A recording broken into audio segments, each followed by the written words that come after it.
고전의 말씀 계속 이어가겠습니다. 이제 레위 뜻에 대해서 말씀드렸어요. 레위라는 것은 하나님과의 연합을 의미합니다. 하나님과의 연합은 예배를 통해서 연합이 되는 거예요. 예수님 믿습니다. 이 한마디로 예배, 이 연합이 아니라, 그러니까 연합이라는 것은 이 제사를 통해서 연합이 됩니다. 이 제사가 하나님께 연합되었더라라고 하면 하나님의 용서가 임하고 축복이 임합니다. 그러므로 인해서 하나님과 화목이 되면 이것을 연합이라고 그러는 거예요. 구약은 제사를 통해서 연합이 되고요. 신약은 영과 진리로 드려지는 예배로 인해서 연합이 됩니다. 그러니까 우리가 예수님 믿어요, 예수님 충만해요, 이렇게 해서 연합이 아니라는 거예요. 제사 없는 연합은 있을 수 없습니다. 예배, 진리와 성령으로 드려지는 예배 아니고는 예수님과 연합이 안 됩니다. 너무나 확실하고 쉽다 이 말씀인 거예요. 그런데 이런 예배가 없이 사람들 너무 쉽게 생각합니다. 하나님, 나 연합해 주세요. 함께 해주세요. 성령 충만하게 해주세요. 기도만 그렇게 한다는 거죠. 절대 안 됩니다. 그래서 나는 기도보다는 행동으로 나아가는 예배로 하나님 앞에 충만을 받을 수 있습니다. 예배가 없는 성령의 충만, 예배로 인해서 충만을 받지 못하는 사람은 기도로 드리는 건 다 거짓말인 거예요. 찬양으로 인해서 자기가 충만을 받았다라는 겁니다. 눈물을 흘렸다라는 거예요. 오래 못 갑니다. 절대로 오래 못, 그건 연합이 아닌 거예요. 찬양이라는 거는 이게 감정이 실리는 노래이기 때문에 사람에게는 누구에게나 다 감정이 있어요. 이 정이라는 것이 있기 때문에 이 정을 움직이면 사람이 울 수도 있고 화도 날 수도 있습니다.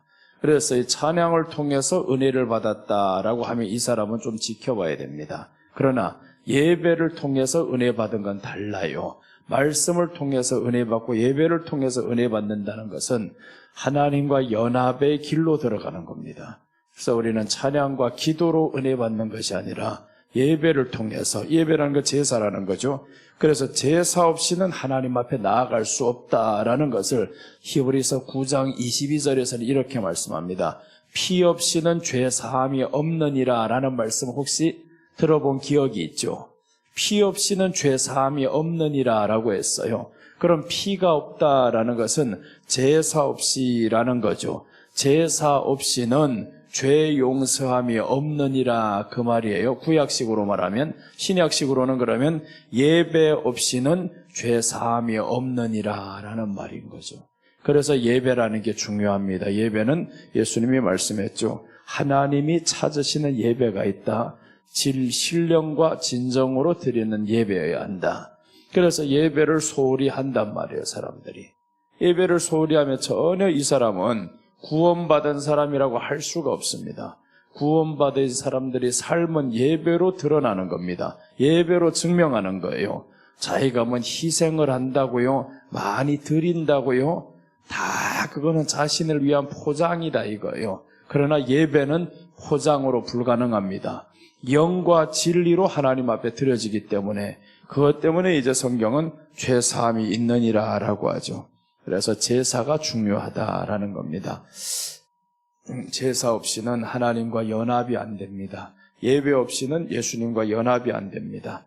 자, 오늘 둘째 한번 보겠습니다. 오늘 연합에 대해서 설명을 드려요. 레위 뜻은 연합이다라는 겁니다. 연합은 제사를 통해서 됩니다. 자, 둘째는 기록 연대. 이 레위기는 분명히 기록 연대를 지금 못 박아둡니다. 기록 연대가 이렇게 못 박힌다라는 것은요, 너무 확실하다라는 거죠. 기록 연대는 예수님 오시기 전 BC 1440년에서 1410년까지입니다.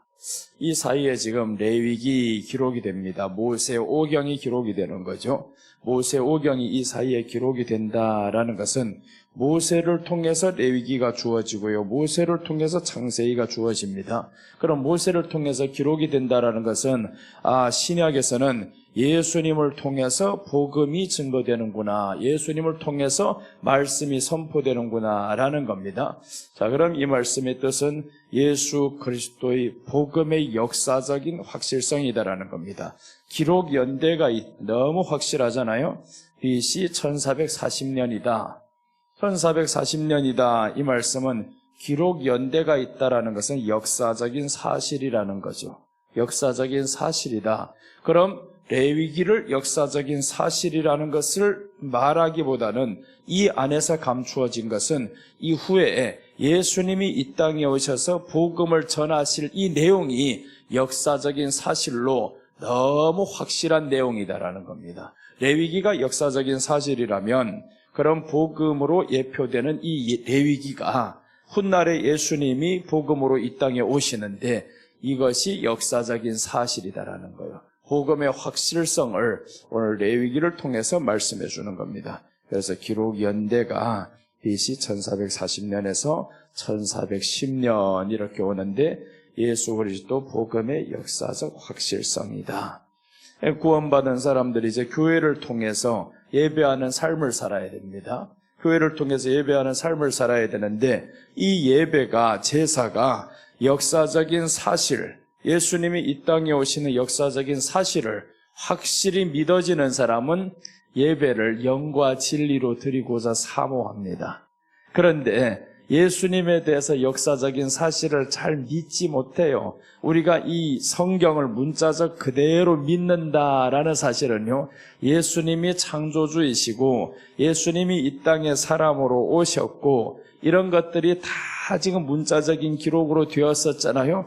그럼 이것은 사실이다라는 거죠. 그 어떤 사람이 지어낸 것도 아니고 하나님이 구약에서부터 벌써 예수님 오시기 전 1440년 전부터 예언이 된 내용이다라는 겁니다. 복음이 이렇게 예언이 되었어요. 그래서 예수님이 이 땅에 오셔서 전하는 복음은 다 이루었다 이렇게 말씀을 합니다. 구약에 말씀하신 대로 예수님이 가시는 거예요. 애굽에 내려가심도 구약에서 예언이 되신 것이고요. 예수님이 십자가 지러 갈 때에도 저 나귀를 타고 가셨다라고 나오죠. 나귀를 타신 것도 예언을 이루시기 위해서 나귀를 타셨어요. 그래서 이제 스가랴 9장 9절에서 예수님이 오실 때면 나귀를 타고 오신다라고 했는데 그는 겸손하여서 이렇게 말씀을 합니다. 구약에서. 그러니까 스가랴에서 예수님이 이 땅에 오셔서 저 예루살렘 성을 들어갈 때 나귀 타고 들어가신다라는 것을 미리 예언을 하셨어요. 그런데 예수님이 그대로 이루시죠. 그러니까 이것은 역사적인 사실이구나, 확실한 사실이구나라는 겁니다. 우리가 성경을 확실한 사실로 믿어야 의심이 안 되는 겁니다. 삶에 의심이 없어요. 우리가 교과서를 통해서, 그래서 교과서 요즘에 편찬 문제 가지고 굉장히 다툼이 심하잖아요. 왜 그러냐면 역사 왜곡이라는 게 들어가기 때문에 그런 거예요. 그러니까 역사적인 사실이라는 것이 사람들이 받아졌을 때 의심의 여지가 없습니다. 그것이 나에게는 지식이 되고요. 이 지식이 된 것은 나로 하여금 확신하게 만드는 겁니다. 그런데 확실한 지식이 아니면 의심하게 되는 거예요. 이 사람이 실존 인물이었을까? 이 사람이 하는 내용이 진짜였을까? 이렇게 되거든요. 그런데 이 교과서 안에 실리게면서 몇 년씩 수십 년을 계속 이 내용으로 내려가면 이것은 역사적인 인물로 확실한 사실을 여기에 기재한 것이네, 이렇게 믿어지잖아요. 그러니까 성경을 우리가 역사적인 사실이다, 이것을 지금 기록 연대를 통해서 보여주는 거예요. 예수님이 복음을 이 땅에 전하신 것이 역사적인 사실이구나, 그렇게 복음이 역사적인 사실이라고 인정을 하면요, 그 복음을 받는 우리가 죄 용서함 받는 것도 역사적인 사실인 거예요. 그러니까 이게 가짜가 아니다라는 거죠. 우리가 죄 용서함 받고 여기에서 제물에게 제사를 드릴 때 안수를 한다는 거예요. 우리 죄가 저 제물에게 다 넘어갔던 것처럼 예수님께 이렇게 넘어가는 거구나 확실히 믿어지는 거죠. 그래서 구약의 제사법이 중요합니다.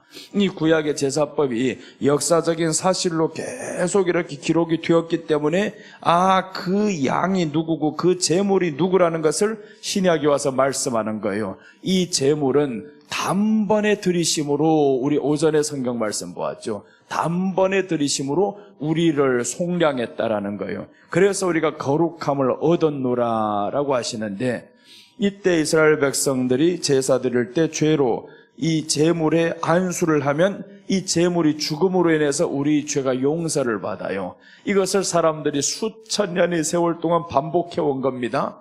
반복해 왔었는데 그 제물이 요한이 이렇게 말하는 거예요. 보라, 하나님의 어린 양이로다 라고 합니다. 세상 죄를 지고 가는 하나님의 어린 양이로다. 그 지금까지 말씀했었던 그 제물이, 그 양이 바로 예수님이다라는 거예요.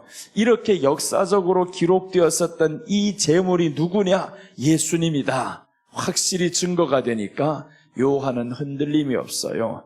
우리가 지금까지 믿었었던 그분, 기다렸었던 그분이 바로 이분이다. 그러니까 역사적인 사실로 믿어지면요, 누가 뭐라고 해도 흔들리지 않습니다. 대한민국 건국에 대해서 확실하게 이런 역사적인 사건을 믿기 때문에 누가 뭐라 해도 흔들림이 없는 거예요. 누가 와서 저 대한민국을 중국의 모택동이 세웠소, 김일성이 세웠소, 믿어집니까? 아무리 말해도 들어 안 오는 거예요. 가짜야. 네가 칼로 내 목을 찌른다 할지언정 가짜야. 이렇게 되는 거예요. 그러니까 역사적인 사실이 이렇게 중요한 겁니다. 아무리 너희가 호도를 해도 안 된다 이거예요. 오늘 성경이 역사적인 사실이다라는 것은 예수님을 이렇게 확고하게 전하기 위해서 역사적인 사실로 이렇게 연도를 밝힙니다. 기록 연대를 밝히는 거죠. 자, 이제 한 가지 보시면 다니엘서 9장 24절에서 27절까지 한번 좀 어려운 말씀이지만 우리 한번 보겠습니다. 오늘 이 PPT가 안 되는 거예요. 그래서 한번 성경을 찾아야 됩니다.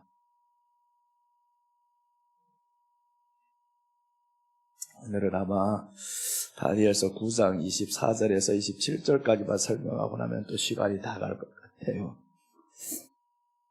자, 다니엘서 9장 한번 봅니다. 다니엘서 9장 24절에서 27절까지는요, 70일에 대한 이 환상과 예언을 주님이 하시는 건데, 여기에 보시면 이 다니엘서 먼저 봅니다. 다니엘서 9장입니다. 9장 24절에서 27절까지는 어떤 내용이냐면 70일에 관한 내용입니다.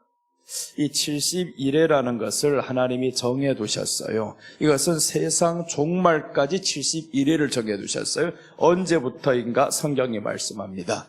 그대로 가장 어려운 문제라고도 하죠. 성경에서 가장 해석하기 어려운 문제, 다니엘서 이렇게 말하는 거예요. 그런데 사실은 정말 또박또박 보면 어렵지 않아요. 그대로 읽으면 어렵지 않은데 어렴풋하게 멀리서 뚝 꺼내서 읽다 보니까 이게 어려운 겁니다. 잘 보시면 다니엘서 9장 24절에서 이렇게 말씀합니다. 그러므로 아니죠. 내 백성과 내 거룩한 성을 위하여 70일에로 기한을 정하였나니, 다니엘서 9장에서 말씀하죠. 네 백성과 네 거룩한 성을 위하여 70일에로 기한을 정했다라는, 그러면 이스라엘 백성과 하나님의 백성을 위해서 저 70일에를 기한을 정했습니다. 그럼 70일에가 차면 이제 끝난다 이거죠. 자, 그 다음에 여기에서 더 읽어보면 허물이 마치며 죄가 끝나며 죄악이 영속되며 영원한 의가 드러나며 이상과 예언이 응하며 또 지극히 거룩한 자가 기름 부음을 받으리라. 예수님에 관한 예언입니다. 이제 25절부터 여기에 대한 내용을 설명합니다. 70일에 대하여서 그러므로 너는 깨달아 알지니라. 알아야 됩니다. 분명히 깨달아 알지니라 라고 했습니다. 자, 깨달아 알지니라.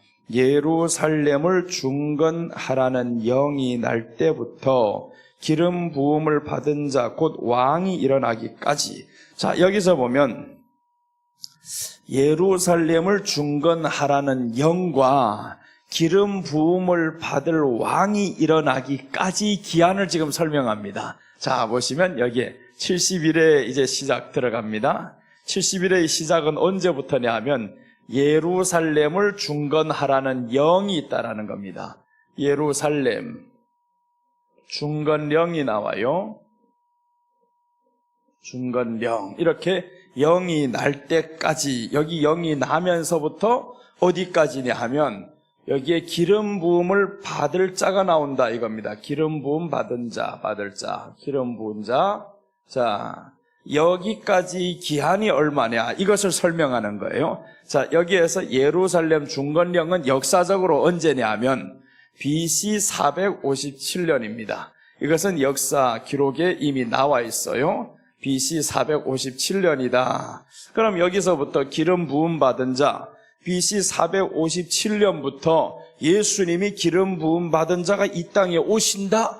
이것을 설명하는데 역사적으로 이게 들어맞아야 됩니다. 이게 만약에 들어맞지 않으면 성경이 거짓말이 되는 거예요. 왜 이게 맞을 수밖에 없냐 하면 기록 연대 이렇게 모든 것이 다 맞았는데 저기에 가서 틀리겠냐고요? 절대 틀릴 수가 없어요.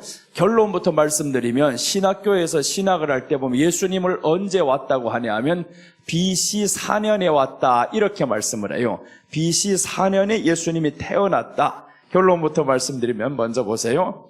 BC 4년에 예수님이 탄생이다 라고 합니다. 그럼 이제 여기를 한번 답을 찾아냅니다. 보세요. BC 457년부터 이제 시작을 합니다. 뒤에 보면 25절에서 말씀하죠. 기름을 부은 자 곧 왕이 일어나기까지 7이레와 62이레가 지날 것이요. 자, 이제 보면 7이레와 62일에 지난다라는 거예요. 기름 부은 자 곧 왕이 일어나기까지. 기름 부은 자는 예수님입니다. 그럼 예수님이 기름 붓기까지 이렇게 지나간다라는 겁니다. 자, 보시면 한 일에는 7년이다라고 해석합니다. 한 일에는 7년, 62일에 하니까 69일에가 지나갑니다. 여기에서 기름 부은 자가 나기까지 이 사이는 한 일회가 지나간다라는 것은 한 일회는 7년이고요. 여기에 62일회가 지나갑니다. 62일회는 곱하기 7을 하면 434가 되겠죠. 434. 예, 434년이 지나가고 여기에는 한 일회 7년이니까 이제 7일회가 지나간다라고 했습니다. 7일회가 지나갈 것이요라고 하죠. 여기 25절에서 7일회와 62일회가 지나갈 것이요. 7일회와 62일회가 지나간다. 그럼 여기에서는 7일회는 49년이 지나갑니다. 자, 49년이 지나가고 62일회니까 433년이 지나갑니다. 이 둘을 합치면 요 69일회가 지나가면 기름 부은 자 왕이 온다는 거예요. 기름 부은 자 왕이 올 것이다. 자, 그럼 여기에서 49년에서 여기 434년을 더하면 얼마냐? 483년이 되겠죠. 483이란 말이에요. 그럼 자, 보세요. 여기에서 BC 457년에서 483년이 지나간다라는 겁니다. 그럼 여기에서 얼마가 남냐면 483에서 457을 빼면 AD로 넘어가죠. 이제 기원 후가 된단 말이에요. 지금까지는 기원 전인데 기원 후가 됩니다. 기원 후 얼마가 되냐면 26년이 되는 겁니다. 그럼 예수님이 태어난 날은 기원 후 26년이 돼야 되는 거예요. 26년이 이제 태어남이 아니죠. 기름 부음 받을 때, 예수님이 기름 부음 받을 때가 26년이 돼야 되는데 예수님이 태어난 날을 어떻게 말씀하냐면 BC 4년이다 이렇게 말씀을 해요. BC 4년이다. 그럼 여기에 26년이 나왔잖아요. 그럼 태어난 이 날을 언제로 보냐 하면 BC 4로 이렇게 하면 30세가 됩니다. 30세가 될 때, 예수님이 30세가 될 때 기름 부음을 받는다라는 거예요. 기름 부음을 받는다. 그래서 성경에 어디에서 나오냐면 예수님이 30세쯤 되어 사역을 시작하시니라. 30세쯤 되어 사역을 시작합니다. 그러니까 사역을 시작할 때 어떤 일이 일어나냐? 성령이 비둘기같이 임하는 거예요. 성령이 비둘기같이 임하는데 그게 30세입니다. 정확하죠. 예수님이 30세가 되면 기름 부은 자가 왕이 온다라고 했는데 30세가 될 때 이렇게 기름 부은 자, 그런데 성경이 또 그렇게 말씀하는 거예요. 30세쯤 되실 때에 예수님이 기름 부음을 받는 자, 이 기름 부음 받은 자가 이제 30세가 되어 일을 시작하시니라, 이렇게 성경이 나옵니다. 성경이 그렇게 나오죠. 그 다음에 이제 더 보면, 자, 이렇게 지나갈 것이요 라고 했습니다. 그때 곤란한 동안에 성이 중건되어 거리와 해자가 이룰 것이며 62일의 후에, 자 보시면 62일의 후에 기름 부음을 받은 자가 끊어져 없어질 것입니다. 예수님이 죽는다 이 말이죠. 62일의 후에, 그러니까 여기에서 예수님이 30세 이후에 죽을 것이다, 이렇게 말씀하는 거예요. 62일에 전에 죽지 않습니다. 30살 전에 죽지 않습니다. 기름 부음을 받은 이후에 죽는다 이거예요. 그래서 예수님이 마태복음 3장에 보면 하늘에서 기름 부음이 오실 때 물속에서 세례를 받고 올라오시니까 기름 부음을 받는 거죠. 세례는 예수님의 죽으심을 의미합니다. 그러니까 기름 부음을 받는다라는 것은 예수님은 죽기로 작정된 자다, 그리스도다, 그 말인 거죠. 이제 그리스도가 우리를 위해 죽었다, 기름 부음을 받았다, 이렇게 해서 기름 부음을 예수님이 받는다라는 것은 끊어질 것이요 라고 다니엘서에서 말씀합니다. 그러니까 30세 이후에 예수님이 죽는다 이 말인 거죠. 그 다음에 이제 보시면 끊어져 없어질 것이며 장차 한 왕의 백성이 그 성읍과 성소를 회파하려니와, 이제 장차 한 왕의 백성이 와서 그 성읍과 성소를 회파합니다. 자, 여기에서 장차 한 왕의 백성이 나온다라니까 왕은 아닙니다. 예수님이 십자가에 못 박힐 때의 왕은 네로였습니다. 네로 황제. 그러니까 네로 황제가 멸망시키는 것이 아니라 이 왕의 백성이 나오는 거예요. 왕의 백성이 와서 저들을 멸망시킨다? 그럼 왕의 백성이 뭐냐? 티토스 장군입니다. 디도 장군이라는 사람이 와서 결국에 이스라엘을 멸망시켰습니다. 정확하게 예언하신 그대로 이루어집니다. 자, 여기에 그대로죠. 그래서 이제 한 왕의 백성이 와서 그 성읍과 성소를 회파하려니와 라고 합니다. 정확히 예수님이 그대로 예언하신 대로 이루어졌습니다. 그래서 이 다니엘서 9장 24절에서 27절까지의 내용은요, 예수님의 초림 예언과 대환란 때 일어날 일을 말씀하는 거예요. 초림 예언은 그대로 다 이루어졌습니다. 여기까지는 초림 예언이 그대로 이루어졌었고요. 그리고 이제 마지막 한 일회가 남아요. 69일회가 지나갔죠. 이제 70일회 가운데서 여기에서 7일에 지나가고 60도일에 지나가고 이제 69일에가 지나갔습니다. 마지막 한 일회가 차면 그럼 이제 이스라엘 백성들을, 하나님의 백성들을 위한 정한 때가 끝난다라는 거죠. 이 정한 때가 끝난다라는 것은 예수님의 재림을 의미합니다. 예수님이 재림하심으로 세상은 끝납니다. 자, 그렇게 해서 이제 한 일회가 남는다라고 했는데 이제 26절 이렇게 하면서 끝납니다. 끝까지 전쟁이 있으리니 황폐한 것이 작정되었느니라.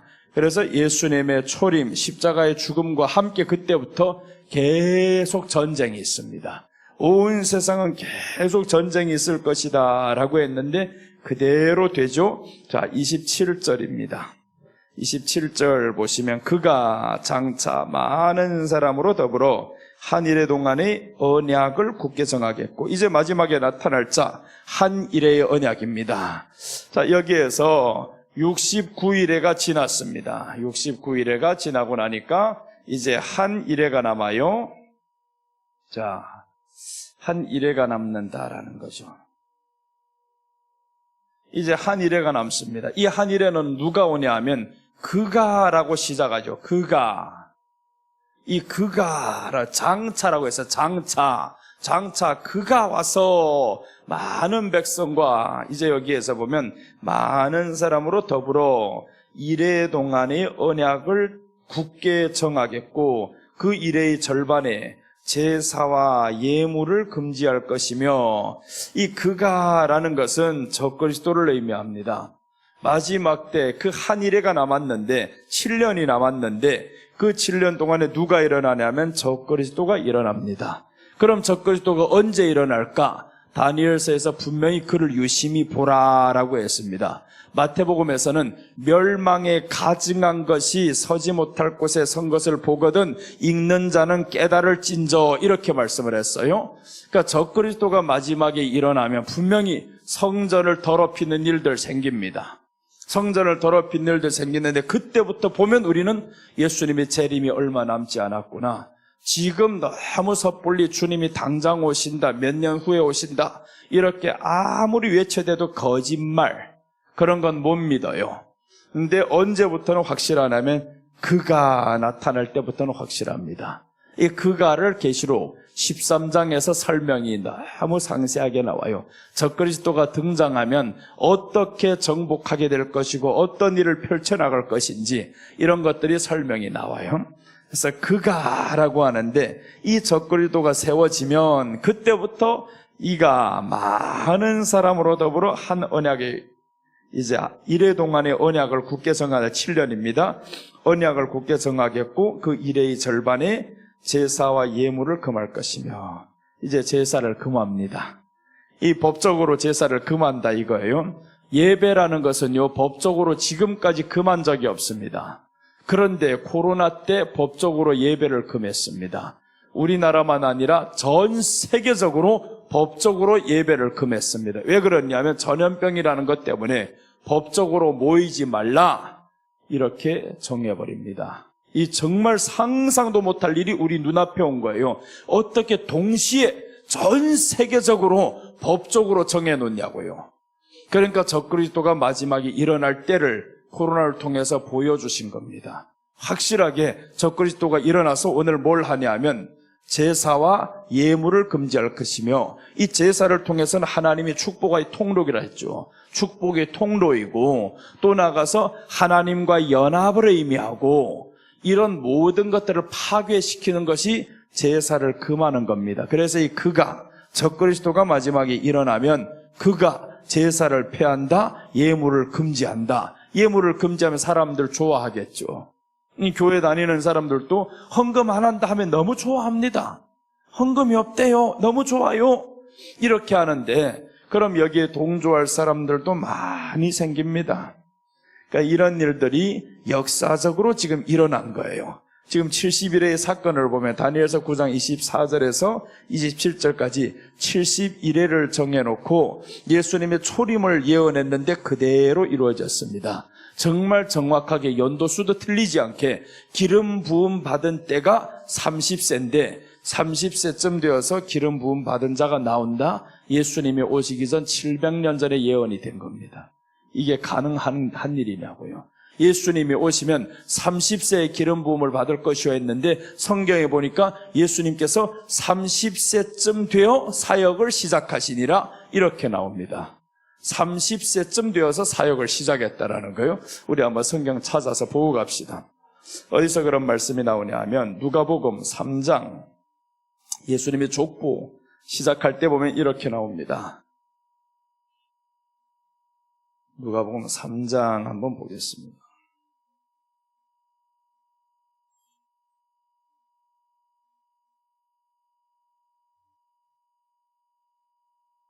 (23절입니다)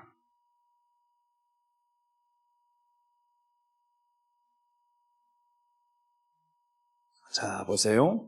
23절 보시면 예수께서 가르치심을 시작할 때에 30세쯤 되시니라. 가르치심을 시작할 때에 30세쯤 되시니라 라고 했죠. 누가복음 여기에서는 세례받는 장면이 안 나오죠.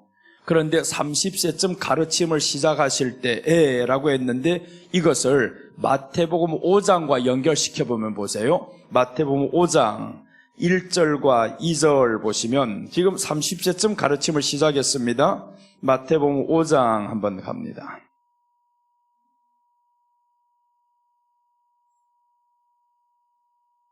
마태복음 5장 1절과 2절 보시면 이렇게 말씀합니다. 예수께서 무리를 보시고 산에 올라가 앉으시니 제자들이 나온지라 입을 열어 가르쳐 가라사대 이제 가르쳐 가라사대라고 하면서 이제 마태복음 5장 산상수훈이 시작이 됩니다. 예수님이 드디어 가르치심을 시작할 때 누가복음과 마태복음 5장에서 산상수훈의 시작. 그런데 이게 언제냐면 30세라는 거예요. 마태복음에 30세가 안 나오죠. 근데 누가복음에 30세라고 나옵니다. 그런데 마태복음에서는 뭐가 나오냐? 3장에 가시면 16절.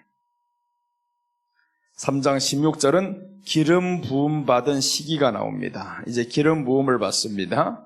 예수님이 기름 부음을 받을 때 한번 보십니다. 16절 보시면 예수께서 침례를 받으시고 곧 물에서 올라오실새 하늘이 열리고 하나님의 성령이 비둘기같이 내려 자기 위에 임하심을 보시더니 이때 언제냐? 30세입니다. 30세 예수님이 기름 부음을 받아요.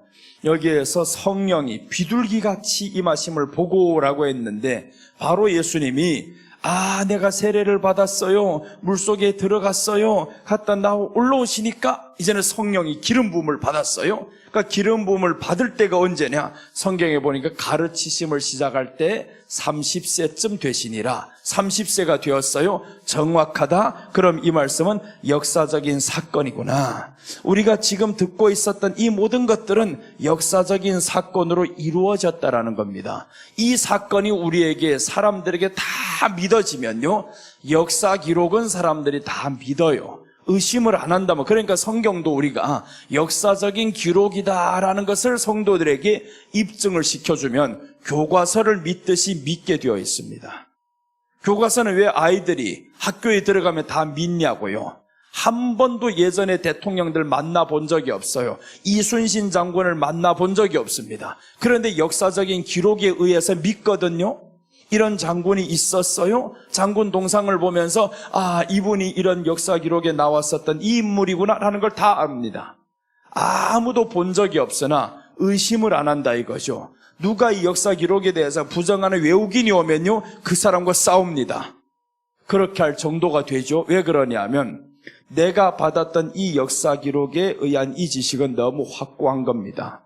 그래서 이 역사 기록이 우리 안에 믿어지는 순간 애국심이라는 것이 생기고요, 나라에 대한 자부심이 생기고요, 이런 것들이 생기잖아요.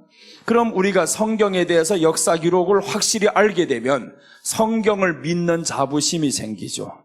나라를 팔아먹은 이런 조상들로부터 역사가 다 기록이 되었으면 그럼 국민들은 자부심이 없습니다.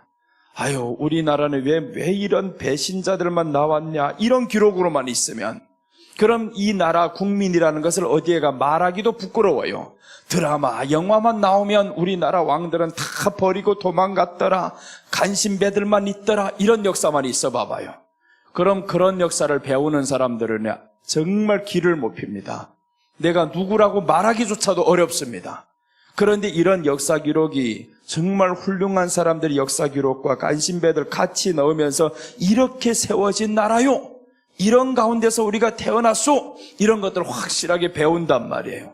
이렇게 피 위에서 세워진 나라다, 이런 것들을 알면 나라를 향한 그 애국심도 생기고 또 이제 자신이 자부심도 생기고 그렇잖아요. 하나님의 말씀에 대해서 성경을 가지고 있다라는 자부심이 교회 안에 사람들이 많지 않아요. 많지 않은 이유는 뭐냐 하면 여기에 대한 기록을 너무 모른다 이거죠. 이 기록이 역사적인 기록이다. 하나님이 천지를 창조하실 때 첫째 날 무엇을 만드시고 둘째 날 무엇을 만드시고 이 모든 것을 모세가 상세히 받아서 적은 것이다. 이 기록을 역사적인 사건으로 받아들이는 민족이 있는데 유대인이라더라. 이렇게 확실한 게, 유대인들은 보세요, 자신들이 성경을 자기들이 교과서로 생각하는 것이 가장 자랑스럽게 생각합니다. 지구상에서 가장 위대한 책을 가지고 있는 것이 우리다라고 하는 거죠. 우리가 가장 위대한 민족이 되는 겁니다.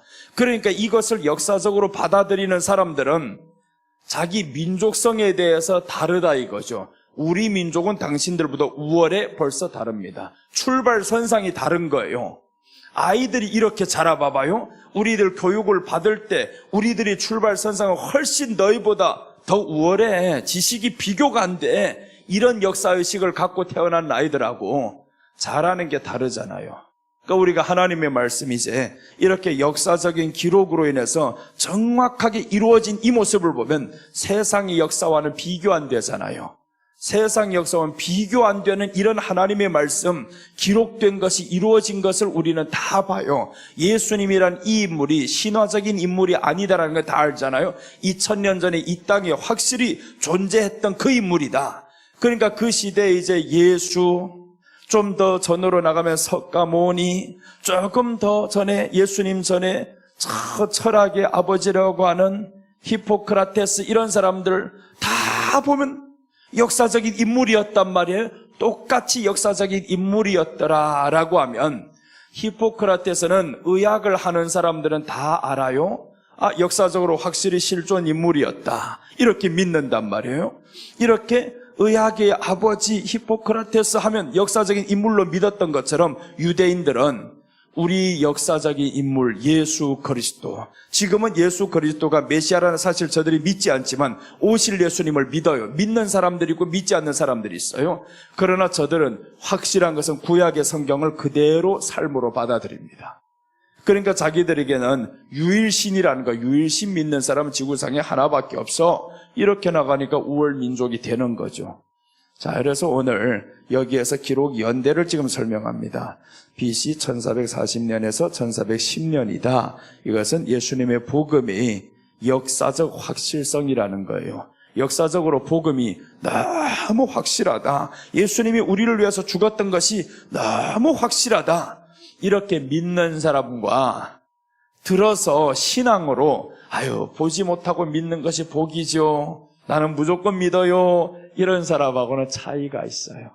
무조건 믿는다고 하는 사람들 보세요. 어려움 앞에 가면 도망갑니다. 무조건 믿는다고 해 거짓말인 거예요. 확실한 지식이 딱 바탕이 되면요, 그 어떤 일이 있어도 부인을 안 합니다. 확실해.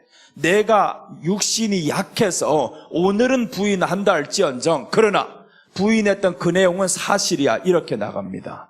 아무리 부인했어도 넘어졌어도 사실은 사실인 거예요. 그러나 지식이 없이 들어가 버려요. 무조건 믿어버린대요. 거짓말. 그건 조금만 환경이 어려워 봐봐요, 떠납니다.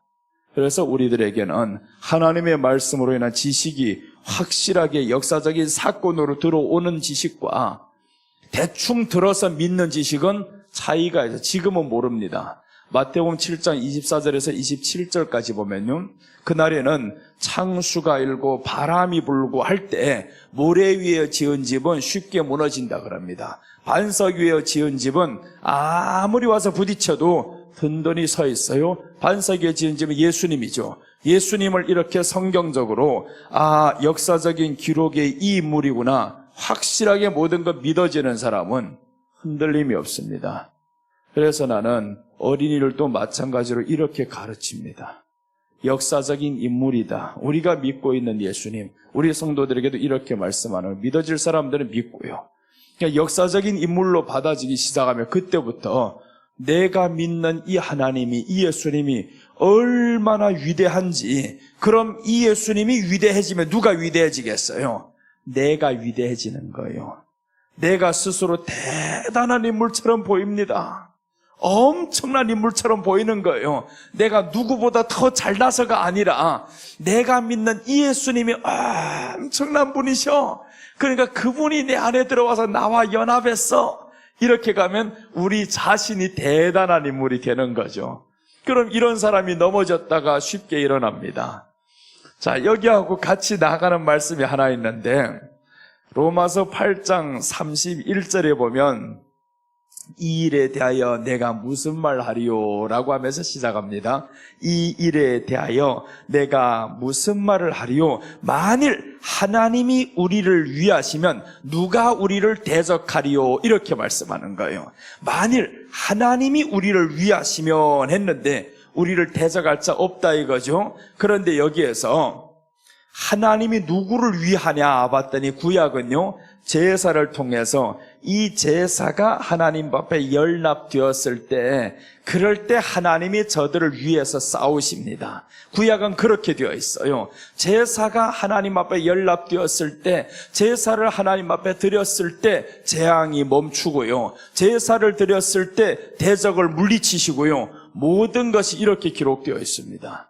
그러니까 신약과 구약이 하나로 이렇게 엮여져야 깊이로 가는 거예요. 아무런 구약의 지식도 없이 하나님이 우리를 위하시면 누가 우리를 대적하리요? 요 한마디만 갖고 네가 얼마나 가냐 보라고요. 얼마 못 갑니다. 그 믿음은 자기가 그저 이렇게 봐낸 성경 말씀 이렇게 보는 것과 구약의 배경을 깔고 가는 건 다른 거죠. 완전히 다른 개념입니다. 하나님이 우리를 위하시면 누가 우리를 대적하리요? 라고 했는데, 위하는 자가 이 제사입니다. 제사. 그래서 이 광야에서는 하나님이 이 이스라엘 백성들이 편이 되어서 저들과 싸우는 거예요. 왕정 시대에도 마찬가지입니다. 사울 왕이 지나간 이후로부터는 다윗 시대는 하나님이 통치하는 시대가 되는 거예요. 근데 하나님이 통치하는 시대가 되어서 다윗이 범죄하면 어떻게 되냐? 하나님이 그때 통치를 안 해요. 저들을 때려버립니다. 그렇게 하다가 다윗이 죽고 솔로몬이 죽고 이제는 뒤에서 나라가 분열이 됩니다. 남과 북으로 분열이 되어버렸죠. 북은 가짜 예배를 드리는 곳이고 남은 진짜 예배를 드리는 곳입니다. 이렇게 봐야 되는 거예요. 북에서는 신상을 2개 세웁니다. 에브라임에 하나 세우고 단에 하나 세우고 이렇게 해서 여기에 금송아지를 두고 드리는 예배와, 이 남쪽에서는 유다와 다른 지파, 베냐민 지파, 이 2지파에서는 예루살렘 성전 예배를 드리는 거예요. 아무리 멀리 있어도 성전 예배를 드립니다. 이 2 나라가 생겼을 때, 나라가 갈라졌을 때도요, 처음에는 그렇게 생기지 않았어요. 저 위에서부터 예루살렘까지 다 와서 예배를 드렸습니다. 예배를 드리는 것 보니까, 아니 왕이 보니까 이렇게 가지고 안 되겠어요. 우리나라 백성들이 다 저 나라에 가서 예배를 드리다 보면 마음은 저기에 있는 거예요. 그래서 거기를 가는 것 차단시켜버린 것이 바로 금송아지 예배를 드리게 만들어서, 우리도 성전 짓는다, 2곳에 세우겠다, 멀리 있는 사람 거기 가서 거기 하나 이쪽 하나 세우자. 그때부터 북이스라엘의 사람들은 남쪽 유다로 내려가지 못합니다. 그러니까 평생 여기에서는 선한 왕이 나오지 못합니다. 한 번도 선한 왕이 나오지 못하고, 이쪽은요 가다가 잘못되면 하나님이 때려서라도 또다시 돌아오게 하시고, 그래서 선한 왕, 악한 왕 번갈아 가면서 생깁니다. 그러니까 이스라엘이 하나님 앞에 범죄를 하면 주변국들을 들어서 때리기 시작하는 거예요. 이렇게 해서 왕정 시대가 지나가면서 왕이 다 없어집니다. 왕이 다 없어지는 그 시대가 이제 사사기 시대는 왕이 없을 때, 왕이 세워지기도 전 사람들이 마음대로 하죠. 소견에 옳은 대로 행하잖아요. 왕이 없을 때니까. 하나님이 왕이 아닌 거예요. 그때 이제 하나님의 사사들을 세우죠. 사사들을 세워서 말씀으로 다스리게 만듭니다. 하나님이 몇 년간 평화 있게 하였더라 라고 나옵니다. 40년간 저들에게 화평이 있게 하였더라, 20년간 화평이 있게 하였더라, 이렇게 해서 평화를 계속 주시는데, 이 사사가 죽은 뒤에 또 나라 백성들이 타락하는 거예요. 그럼 또 이방국들을 불러서 때리고 계속 돌아오게 만듭니다. 그러니까 이스라엘 백성들은 확실하게 아는 것이, 우리가 하나님을 멀어지면 이방국이 강해지는구나. 이게 이방국들이 나를 때린다라는 것은 우리가 약해지는 겁니다. 하나님을 멀어지면 우리가 약해지는구나. 대신 우리가 하나님 앞에 가까이 가니까 이방이 약해지는구나라는 거예요. 그것을 신약으로 가져오면 환경이 큰 것이 문제 아니라 네가 환경보다 작아서 환경이 커 보이는 거고요. 우리가 하나님 앞에 가까이 가면 환경이 작아 보이고 내가 커 보입니다. 그러니까 환경을 이기는 차원이 다른 거죠. 자, 오늘 여기에 이렇게 기록 연대를 설명했어요. 기록 연대는 확실한 역사적인 사건인데, 이 역사적인 사건을 성경에서 예언하는 부분들이 많아요. 다니엘서 9장 24절에 71회를 통해서도 예수님의 초림을 예언했는데 그대로 되었고요. 성전이 회파된다고 했는데 그대로 되었고, 마지막 한 일회가 남았는데 대환란을 예표하고 있습니다. 이 대환란의 예언인 거예요. 여기에서도 대환란을 마지막 때 주님이 예언을 하시는데 이게 아직 하나가 남았어요. 앞에 것이 다 이루어졌는데 하나가 지금 대환란이 남았다. 그게 7년이라는 겁니다. 그래서 우리는 이 역사적인 사건을 다 보면서 여기가 진짜네 이렇게 믿을 수 있죠. 대환란이 우리 앞에 다가오는 것이 진짜네. 한 일회가 남았네. 그게 언제네? 그가 일어나면, 적그리스도가 일어난 것을 보면, 적그리스도가 일어나면 세계를 다 통치합니다. 그 다음에 이제 이 사람들을 통치하는데 마음을 다 잡아야 되니까 돈을 잡아야 되는 거예요. 그래서 계시록 13장에서는 돈을 가지고 매매를 못하게 합니다. 통치 수단.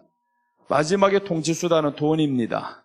돈을 딱 이렇게 매버리면 끝나버립니다. 자, 이렇게 오늘 다니엘서까지 왔어요. 자, 이제 디모데후서 3장 16절 한번 봅니다.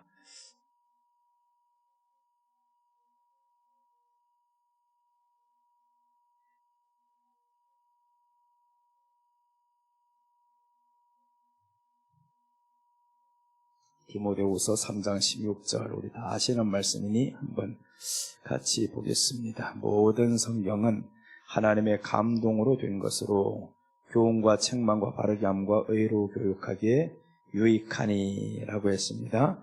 모든 성경은 다 하나님의 감동으로 된 것으로 라고 했죠. 하나님의 감동으로 되었다. 이것도 하나님의 감동으로 되었는데 역사적인 사실로 다 드러났습니다. 역사적인 사실로 하나님의 말씀이 그대로 다 이루어진 거예요. 70일의 예언을 통해서 예수님 초림에서 기름 부음을 받을 때 30세가 되었는데 정확히 그렇게 되었고요. 또 이제 한 일회가 남았다라고 했는데 이 한 일에 있을 일들 다니엘서에서 말씀하는 거죠. 한 일에 있을 일들 그가 일어나면 많은 사람들과 언약을 세우고 그 뒤에는 제사를 금할 것이다 라고 했는데 제사를 금합니다. 적그리스도가 일어나면 법적으로 마지막 때 제사를 금합니다. 예배 못 드려. 지금 상상도, 코로나 이전까지는 상상도 못했습니다. 예배가 법적으로 금해진다라는 것은 상상도 못했던 일입니다. 그런데 이번에 어느 나라에서만 국한된 것이 아니고 온 세계에서 다 그렇게 되었잖아요. 온 세계에서 다 예배 드리지 마, 모이지 마 하는데 어떻게 예배 드립니까? 모이지 마. 이렇게 지금 법적으로 제사를 금합니다. 그럼 우리가 마지막 때 예배에 목숨 거는 사람들은 핍박이 오겠죠. 핍박을 받습니다. 그래서 예배는 하나님과의 연합인 거예요. 핍박이 온다고 해서 예배를 안 드린다라는 것은 연합이라는 걸 모르기 때문에 그렇습니다. 연합이라는 것을 알면 핍박이 와도 예배를 드리게 되어 있어요. 거리가 멀어도 교회로 오게 되어 있습니다. 연합이라는 것만 알면. 그래서 레위의 뜻은 연합이다라는 거예요. 남편과의 연합이다. 우리 남편은 예수 그리스도, 예수님과의 연합, 예배를 통해서 이루어지는 겁니다. 자, 오늘 이렇게 기록 연대까지 왔습니다. 자, 이제 하나만 더 보겠습니다. 레위기의 핵심입니다. 레위기의 핵심은 5대 제사와 4대 제사법과 7대 절기가 레위기의 핵심인 거예요. 자, 여기에서 레위기의 핵심, 이제 핵심입니다. 5대 제사가 나옵니다. 4대 제사법이 나옵니다.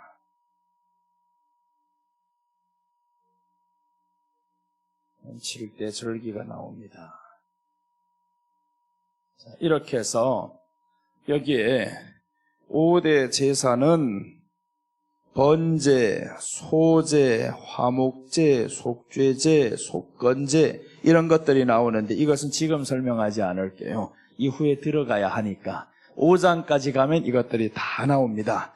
그 다음 6장 이후로는 제사법입니다. 이 제사를 어떻게 드리느냐 하는 거죠. 그래서 보면 전제가 있고요. 쏟아붓는 것이 전제입니다. 전제가 있고 화제가 있고 요제가 있고 거제가 있고 그러니까 이런 것들 드릴 때마다 이런 제사법이 여기에 또 이제 적용이 되는 거예요. 그러니까 이것은 예수님을 어떻게 믿어야 한다라는 것을 또한 가르쳐 주는 겁니다. 나아가서 이 제사법을 드리자면 누가 있어야 되냐? 제사장이 있어야 되겠죠. 그래서 이제 레위기에 보면 10장에서는 제사장이 나와요. 이 레위 가문이 대제사장 가문인데 이 대제사장의 가문 보면서 여기에 레위 큰아들과 둘째 아들이 죽어요. 제사장의 아들이 죽습니다. 이렇게 제사를 드리면 죽는다 이렇게 나오는 거예요. 그래서 레위기 10장부터는 제사장, 이 제사장의 규례를 통해서 제사장이 입어야 할 옷, 그래서 제사장이 옷을 만들고 제사장의 규례를 만들고, 그러니까 제사장이라는 것은 이제 제사를 드리는 사람입니다. 제사를 드리는 사람은 다른 불로 가져다 드리다가 죽는다. 그럼 우리가 예수님이 아닌 다른 영을 받아들이면 죽는다. 이렇게 가는 거죠, 신약으로는. 자, 이렇게 해서 7대 절기도 예수님의 일생입니다. 6월절부터 시작해서 장막절까지 가는 거예요. 이 7대 절기. 이렇게 해서 레위기의 핵심은 5대 제사와 4대 제사법과 7대 절기로 갑니다. 이렇게 해서 성경이 레위기가 마쳐집니다. 여기까지 서론이었습니다. 여기까지 서론이었는데 이제 오늘 저녁부터는 이 서론을 다 마쳤으니까 이제 본론으로 들어가겠습니다. 그것이 바로 번제입니다. 번제로부터 이제 오늘 저녁에 들어가는데 이제 드디어 서론을 다 마쳤어요. 오늘 오후에 여기까지 보겠습니다. 전제에 대해서는 이후에 설명드릴게요. 여기에 4대 제사법, 전제, 화제, 요제, 거제 이런 것들이 있습니다.